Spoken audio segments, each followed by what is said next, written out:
तो पुण्यात्माओं, ये हमारी परीक्षा थी 2014 के बाद। और इस परीक्षा में काल ने हमें कितने तरीकों से ठगा, किस किस तरीके से हमें ठगा। जब हर तरीके से ठग लिया और परमात्मा हम जैसे नीचों को निमित्त बना के इनकी हर चाल का पिछले 6 साल से ये जो भी चाल चलते उस चाल का पर्दाफाश करवाते रहे, तो ये आगे से आगे काल नई चाल चलता गया। लेकिन परमात्मा कहते हैं तू डाल डाल तो मैं पात पात। परमेश्वर ने अपने सत्सेवक बच्चों को इनसे 2 कदम आगे रखा, इनकी हर चाल को परमात्मा ने समझने की सद्बुद्धि दी और फिर संगत में एक संदेशा भिजवाया कि भाई ये बात ज्ञान आधार अनुसार, तत्व ज्ञान आधार से इस तरह नहीं इस तरह है। यदि हम इनके चाल में चलेंगे तो हम धोखा खा जाएंगे। बहुत सारी आत्माएं समझी जिनको भक्ति करनी थी और बहुत सारे इनके चक्रों में भी आए। कितने लोग हरियाणा के जाट आंदोलन में उन मनवस लोगों के साथ बैठ के गपशप करने लग गए। गुरु का आदेश बता के हरियाणा के जाट आंदोलन की आग में झोंक दिया, जिसका भक्त और भक्ति मार्ग से कोई लेना देना नहीं। फिर आए कांग्रेस के चुनाव, हरियाणा में चुनाव, तो उसी भूपेंद्र सिंह हुड्डा को, कांग्रेसी को गुरुजी का आदेश बताकर पीला पर्चा निकालकर लाखों भक्तों की मर्यादाएं हरियाणा में खंडित करवा दी। उस भूपेंद्र सिंह हुड्डा को वोट डलवा दिए, जिस भूपेंद्र सिंह हुड्डा के कुकर्मों के चलते सन 2006 में करोथा कांड हुआ और गुरुजी को 21 महीने जेल में असहनीय यातनाएं सहन करनी पड़ी। साल भर पहले दिल्ली में केजरीवाल को हराने के लिए बीजेपी को वोट डलवा दिए। कभी राजस्थान के गैंगस्टर आनंदपाल सिंह जो एनकाउंटर में मारा जा चुका है, गैंगस्टर यानी गुंडा, उसकी सीबीआई जांच के समर्थन में एपी सिंह वकील का बीच में डाल के भक्तों के वहां कर्म फुड़वा दिए। अजमेर में राजस्थान में रैली हुई, हजारों भक्त इकट्ठा हो गए, स्टेज पे खड़े होके उन राजपूतों को संगत के दान का 5 लाख रुपए का चेक दिया जा रहा है। पुण्यात्माओं, यही काल की सूक्ष्म चाल होती हैं और यही सतगुरु की परीक्षा होती है, क्योंकि परमात्मा काल की चाल से ही अपना काम निकालता है। काल ने बवंडर करना था, उसने मर्यादा विहीन करना था, उसने भक्तों के नाम खंड करवाने थे, उसने भक्ति मार्ग से दूर करना था, उसने अपनी चाल चली और परमात्मा ने पहले ही एडवांस में ज्ञान दे दिया था। और परमेश्वर कहते हैं कि गरीब कच्चा हीरा कृच हो, नहीं सहे घनमार, ऐसा ये मन हो रहा लेखा ले करतार। परमात्मा ने पहले ठोक के ज्ञान दे दिया था। अरे सन 2014 में गुरुजी जेल गए, उससे पहले सन 1994 से उन्होंने सत्संग किए। उनके 20-22 साल के सत्संग में मुझे एक भी माई का लाल कोई ये बता दे कि संत रामपाल जी महाराज जी ने किसी भी राजनीतिक पार्टी को वोट डालने का आदेश दिया हो कि भाई तुम बीजेपी को वोट दो या तुम कांग्रेस को वोट दो या किसी और पार्टी को वोट दो।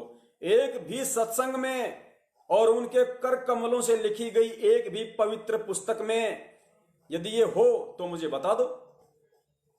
किसी भी सत्संग में उन्होंने किसी जातिगत आरक्षण या आंदोलन के समर्थन के लिए कहा हो? क्या गुरुजी के 20-22 साल आश्रम में रहते सहते क्या कभी चुनाव नहीं हुए? क्या कभी जातिगत लोगों ने आरक्षण की मांग के लिए धरने प्रदर्शन रैलियां नहीं की? क्या दुनिया वालों ने सीबीआई जांच की मांग नहीं की? क्या गुरु ने अपने किसी भी शिष्य को उनमें शामिल होने का आदेश दिया? क्योंकि ये परमात्मा है और परमात्मा अगर राजनीति करवाएगा तो सोचो फिर भक्ति कौन करवाएगा? अरे ये राजनीति तो अन्य संत किया करते हैं, आसाराम जी, राम रहीम जी, वो भी इस तरीके से खुल के समर्थन नहीं करते किसी पार्टी का। पार्टी वाले उनके आश्रम में जाते हैं, उनके पैर पड़ते हैं और वो आशीर्वाद दे देते हैं कि ठीक है भाई। सत्संग के माध्यम से उन्होंने भी कभी इशारा नहीं किया, वो भी अपने लोगों के माध्यम से बोल देते हैं कि जाओ इनको वोट दे दो, इस पार्टी को वोट दे दो। तो पुण्यात्माओं फिर विचार करो, यदि वो संत भी ऐसी राजनीति कर रहे हैं, घटिया राजनीति, वो भी यदि पक्षपात कर रहे हैं और इस तरफ सतलोक आश्रम मैनेजमेंट हरियाणा ने सतगुरु रामपाल जी महाराज जी का आदेश बताकर और संगत से वही घटिया राजनीति और पक्षपात एक दूसरे रैली धरनों को समर्थन दिलवाकर कर दिया, तो सोचो पुण्यात्माओं उन नकली संतों में और सतगुरु रामपाल जी महाराज जी में भला क्या अंतर रह गया? कितने लोगों की गालियां इन लोगों ने गुरुजी को खिलवाई। हरियाणा में भूपेंद्र सिंह हुड्डा का समर्थन कर दिया कांग्रेस का, तो बीजेपी वाले कोई फूल थोड़ी बरसाएंगे गुरुजी पे, गालियां निकालेंगे ना कि ये देखो पाखंडी रामपाल, हम तो पहले कहा करते थे, बढ़िया हुआ यो कांड हो गया और जेल में पड़ा है, हम तो पहले पता था यो राजनीति कर रहा है। आज देख लियो, सबके सामने आएगी, अपने चैनलों के माध्यम से भूपेंद्र सिंह हुड्डा ने वोट डलवा दिए, हम तो पहले कह रहे थे। पुण्यात्माओं, कितना बदनाम इन्होंने देश विदेश में परमात्मा को किया, उन आम जनता के भी इन्होंने कर्म फुड़वाए जिन गुरुदेव को गालियां निकाली होंगी, बुरा भला कहा होगा। तो ये हमारी परीक्षा थी।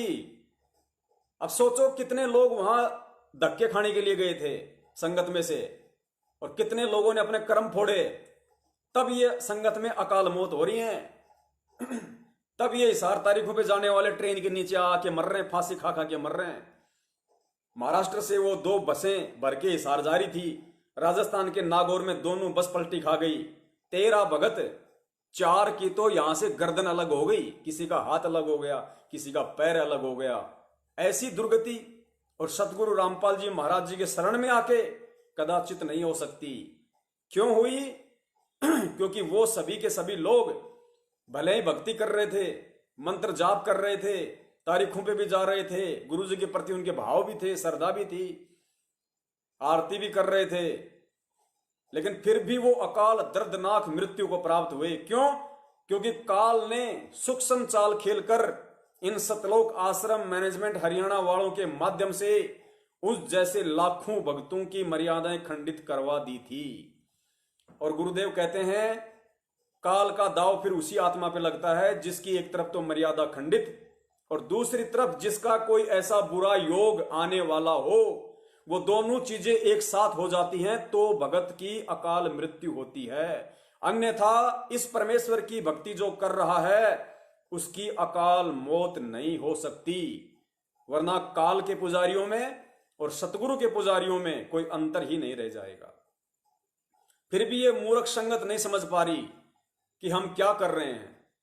हमारा दान किन कुपात्रों के हाथों से होता हुआ राजनीति में लगाया जा रहा है, इन कुपात्रों के हाथों से होता हुआ जातिगत आरक्षणों में दिया जा रहा है, इन कुपात्रों के हाथों से होता हुआ गुंडों की सीबीआई जांच के समर्थन में दिया जा रहा है।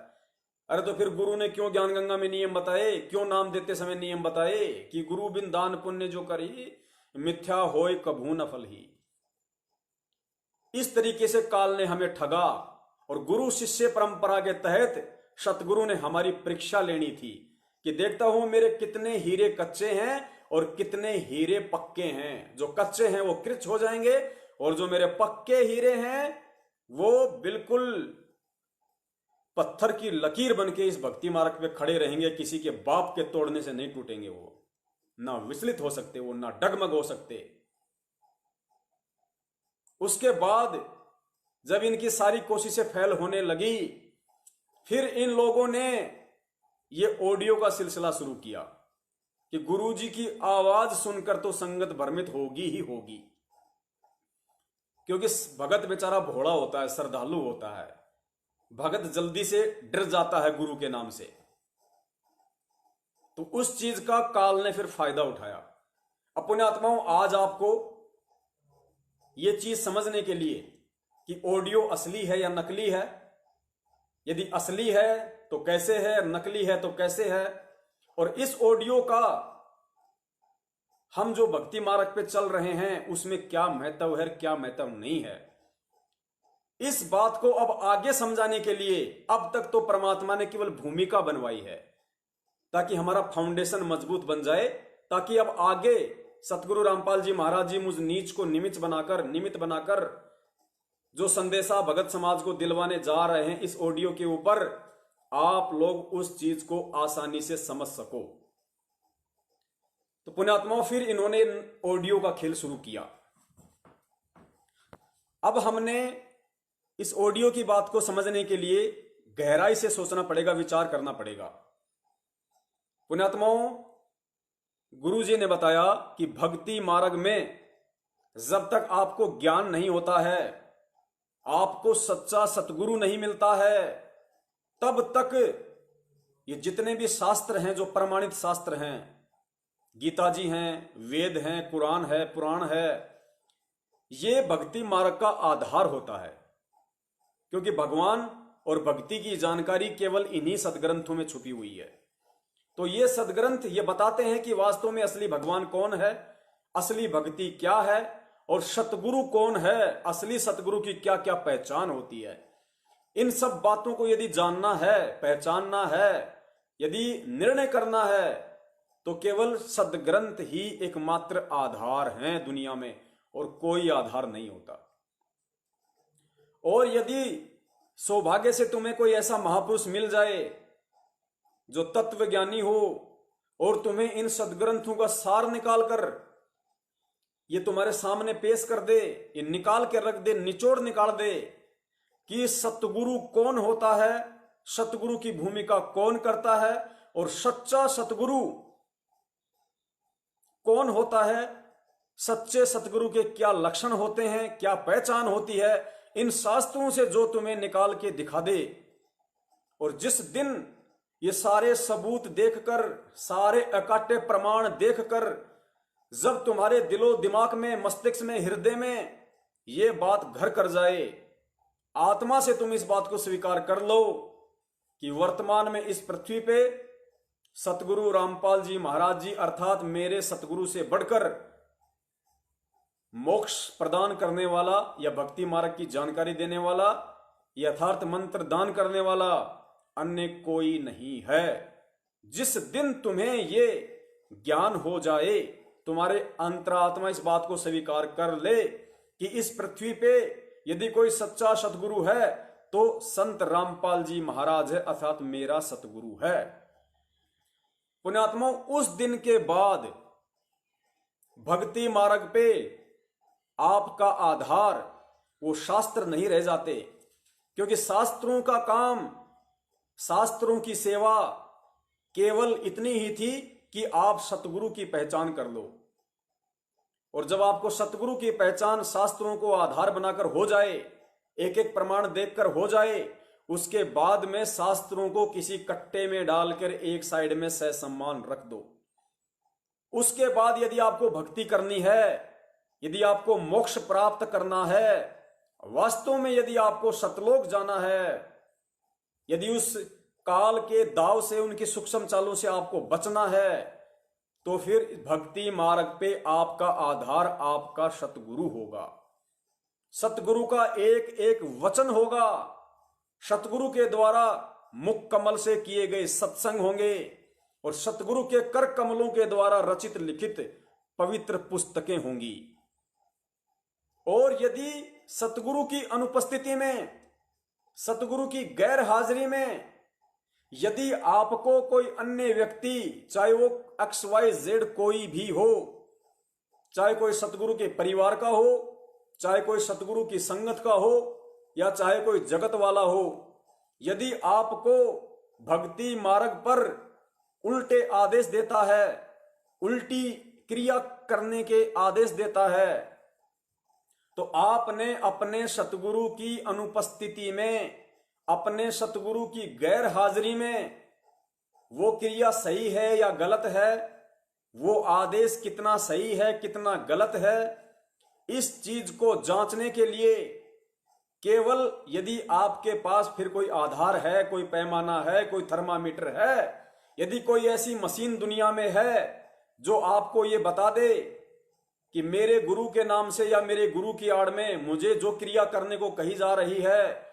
मुझे जो आदेश दिया जा रहा है, वो आदेश भक्ति मार्ग में सही है या गलत है, वो मेरे गुरु के निर्देश अनुसार सही है या नहीं है, वो मेरे गुरु का ही आदेश है या नहीं है, उसकी जानकारी यदि आपको करनी है तो सिर्फ और सिर्फ सतगुरु के मुख कमल से किए गए सत्संग और सतगुरु के कर कमलों द्वारा लिखित पुस्तकें ही एकमात्र पूरी सृष्टि में आधार है, अन्यथा और कोई आधार नहीं हो सकता। और यदि आपने उस स्थिति में अपने गुरु के सत्संगों और अपने गुरु के द्वारा लिखित पुस्तकों, यानी पुस्तकों में भी सत्संग ही होते हैं, गुरु जो पुस्तक में लिखेगा अपने अनुभव ही लिखेगा, तत्व ज्ञान आधारित बातें ही लिखेगा, उनके अलावा शिष्य के लिए पूरी पृथ्वी पे अन्य कोई आधार नहीं होता। यानी भक्ति का विधान, भक्ति का संविधान गुरु ने अपने सत्संगों में डाल दिया, पुस्तकों में लिख दिया। That's not edible, that's not changeable. उसको एडिट नहीं किया जा सकता। जो गुरु ने मुख कमल से सत्संग बोल दिए, डीवीडी में रिकॉर्ड हो गए, आपके मोबाइल में आपके घर पे पहुंच गए। और जो पुस्तकें गुरु ने अपने कर कमलों से लिख दी, उनमें फिर किसी भी प्रकार का चेंजमेंट नहीं हो सकता। और सन 2014 से पहले जो पुस्तकें सतगुरु ने अपने कर कमलों से लिखी थी, पवित्र पुस्तक ज्ञान गंगा, आध्यात्मिक ज्ञान गंगा, गहरी नजर गीता में, भक्ति सौदागर को संदेश, यथार्थ कबीर पंथ का परिचय, 2-4 पुस्तकें और हैं। केवल वही पुस्तकें जो गुरुदेव ने सन 2014 बरवाला कांड से पहले अपने कर कमलों से लिखी है, और वही सत्संग जो सतगुरु रामपाल जी महाराज जी 2014 तक करके चले गए हैं। ये 2 चीजें ही वर्तमान में हमें आज उनके द्वारा ली जा रही परीक्षा से बचा सकती हैं। काल की सूक्ष्म चाल से हमें सावधान कर सकती हैं। अन्यथा बचने का दूसरा कोई उपाय नहीं। तो बताओ, सतलोक आश्रम मैनेजमेंट हरियाणा ने जब पीले पर्चे निकाल कर या व्हाट्सएप पे मैसेज डाल कर पूरी संगत को सतगुरु रामपाल जी महाराज जी के आदेश बताए कि गुरु जी का आदेश है, हमने हरियाणा में भूपेंद्र सिंह हुड्डा को जिताना है, अर्थात कांग्रेस सरकार को वोट डालने हैं।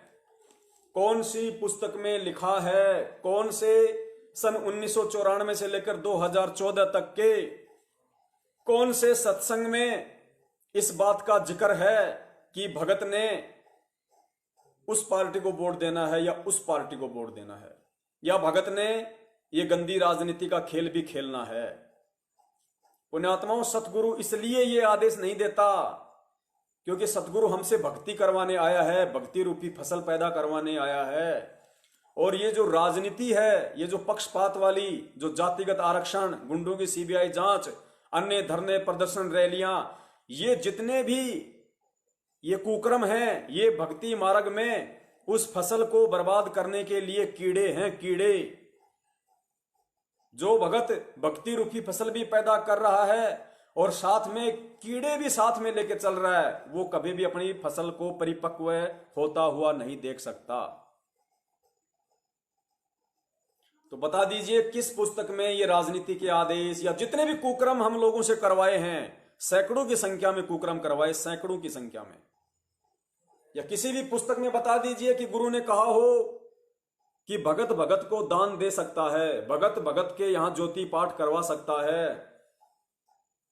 भगत भगत को ज्योति का पैसा दे सकता है, भगत भगत को पाठ का पैसा दे सकता है, भगत भगत को दान दे सकता है। बता दीजिए कौन सी पुस्तक में लिखा हुआ है, या गुरु जी के कौन से सत्संग में ऐसे आदेश हैं? अगर नहीं है, और यदि आपने वो आदेश मान लिए उन व्यक्तियों के कहने पे, तो आप उसी दिन से अपने सतगुरु की मर्यादाओं से दूर हो चुके हैं। ये भक्ति मार्ग का विधान है, संविधान है। पुण्यात्माओं, अब हम थोड़ा विस्तार से और समझेंगे इस चीज को, क्योंकि पुण्यात्माओं वर्तमान में हमारी जो साध संगति चल रही है, जो भक्ति की गोष्ठी चल रही है, ये इस पृथ्वी पे वर्तमान में हो सकता है पुण्यात्माओं देवता लोग भी देख रहे हैं, देवता लोग भी, क्योंकि इस पूरी पृथ्वी पे यदि कहीं कोई सत भक्ति मार्ग चल रहा है तो केवल सतगुरु रामपाल जी महाराज जी का सत भक्ति मार्ग चल रहा है, उन्हीं का पंथ एक ऐसा है। और यदि इस दुनिया में कोई प्राणी अपने आत्म कल्याण के लिए, अपने आत्म उद्धार के लिए यदि प्रयासरत है, यदि वो सत्य साधना कर रहा है, तो वो केवल सतगुरु रामपाल जी महाराज जी का शिष्य है, उनका भगत है। बाकी जितने भी लाखों की संख्या में संत हैं, पंथ हैं, संप्रदाय हैं, महंत हैं, मंडलेश्वर हैं, ये सब के सब काल के एजेंट हैं, ये सब के सब काल की परिधि में हैं। तो देवता लोगों का एक अलग से अट्रैक्शन हो जाता है एक अलग से उनको अनुभव हो जाता है, उनको मालूम पड़ जाता है कि पृथ्वी के कौन से स्थान पे शीतलता है, ज्ञान रूपी शीतलता, भक्ति रूपी शीतलता, कहां पे भक्ति रूपी अमृत बरस रहा है और कहां पे ये राजनीतिक आग लग रही है। उन देवताओं को भी इस चीज का आभास होता है। तो सत्संग आज के टाइम में कहीं हो नहीं रहे। सतगुरु जेल में बैठे हुए हैं क्योंकि परीक्षा चल रही है और परीक्षा का एक रूल होता है। ये लोग जो हर 2 दिन में एक नई ऑडियो निकाल देते हैं, हर दिन एक नया पीला पर्चा निकाल देते हैं कि गुरुजी का आदेश है, हमें ऐसा करना है, हमें ये नहीं करना, हमने उसको वोट देना है, हमने उसको नहीं जिताना, हमने उसकी सीबीआई का समर्थन करना है, हमने पद्मावती फिल्म को बंद करवाना है, हमने सोना नहीं पहनना है। अरे अगर हिसार जेल में जाने के बाद ही गुरुजी ने इस तरह के आदेश देने होते तो पुण्यात्माओं फिर उस परमात्मा को हम नीचों को समझाने के लिए पिछले 27 वर्षों से दिन रात एक करके वो सत्संग करने की आवश्यकता नहीं थी। उन सत्संगों के लिए उनको दुनिया की गालियां खाने की आवश्यकता नहीं थी। जिस प्रकार आज 2-2 मिनट की ऑडियो आ रही हैं, गुरुजी ठीक इसी प्रकार 2-2 4-4 मिनट की छोटी छोटी ऑडियो 5-10 निकाल देते और कहते भैया मैंने तुम्हें नाम दे दिया और ये नियमों का पर्चा दे दिया और ये 2-4 ऑडियो अपने मोबाइल में फिट रखो, बस तुम्हें ऐसा करना, ऐसा नहीं करना, ऐसा करना, ऐसा नहीं करना। सत्संग करने की जरूरत क्या थी? 27 साल से अपना इतना गला खराब करने की आवश्यकता क्या थी? यदि 2-2 मिनट की ऑडियो के माध्यम से ही परमात्मा ने संगत को चलाना होता तो। जिस प्रकार वो शिक्षक यदि उसका खुद का बेटा भी परीक्षा हॉल में बैठा है और उसको पता है कि उसका बेटा गलत लिख रहा है, फिर भी वो उसको नहीं बताएगा, उसको नकल नहीं करवाएगा, क्योंकि उसको पता है यदि इस नालायक को मैंने आज नकल करवा दी, यदि आज मैंने इसकी परीक्षा के समय में हेल्प कर दी, तो आगे चल के कभी भी ये मेरे द्वारा पढ़ाए गए ज्ञान को आधार नहीं बना पाएगा। और इसको हमेशा यही रहेगा कि जब भी परीक्षा आएगी पिताजी अपने आप बता देगा, गुरु अपने आप बता देगा कि भारत की राजधानी कलकत्ता है या नई दिल्ली। पुण्यात्माओं, जब एक 2 टाइम की रोजी रोटी के लिए जिस बच्चे की 10-15 परीक्षाएं होती हैं और जब वो शिक्षक उस बच्चे की परीक्षा के समय में सहायता नहीं करता, उसकी हेल्प नहीं करता, क्योंकि शिक्षक यदि उस समय उसकी हेल्प करेगा तो समझ लेना वो शिक्षक, वो गुरु उस विद्यार्थी का सबसे बड़ा दुश्मन होगा। तो पुण्यात्माओं, जब एक सांसारिक टीचर एक बच्चे की परीक्षा के समय हेल्प नहीं कर सकता, साल भर तक उसने जो पढ़ाया उसके आधार से बच्चे को चलता हुआ देखना चाहता है, उसको आगे भविष्य में सफल होता हुआ देखना चाहता है अपने दम पे, अपनी मेहनत पे, तो पुण्यात्मा वो तो एक गुरु। और संत रामपाल जी महाराज जगत गुरु, गुरु फिर भी गलती कर सकता है, लेकिन क्या जगत गुरु ये गलती करेगा? क्या जगत गुरु 27 साल से इतने सत्संग देने के बाद सही गलत का निर्णय कैसे करना है इस बात की पूरी जानकारी देने के बाद, क्या वो गुरु हिसार जेल से 2-2 मिनट की ऑडियो भेजकर, हर दूसरे दिन एक पत्र लिखकर या अन्य किसी तरीके से क्या संगत को उस ज्ञान पे चलना चाहिए? उस ज्ञान पे ना चलता हुआ देखकर क्या वर्तमान में 2-2 मिनट की ऑडियो पे चलता हुआ देखना चाहेगा? कदाचित नहीं, कदापि नहीं।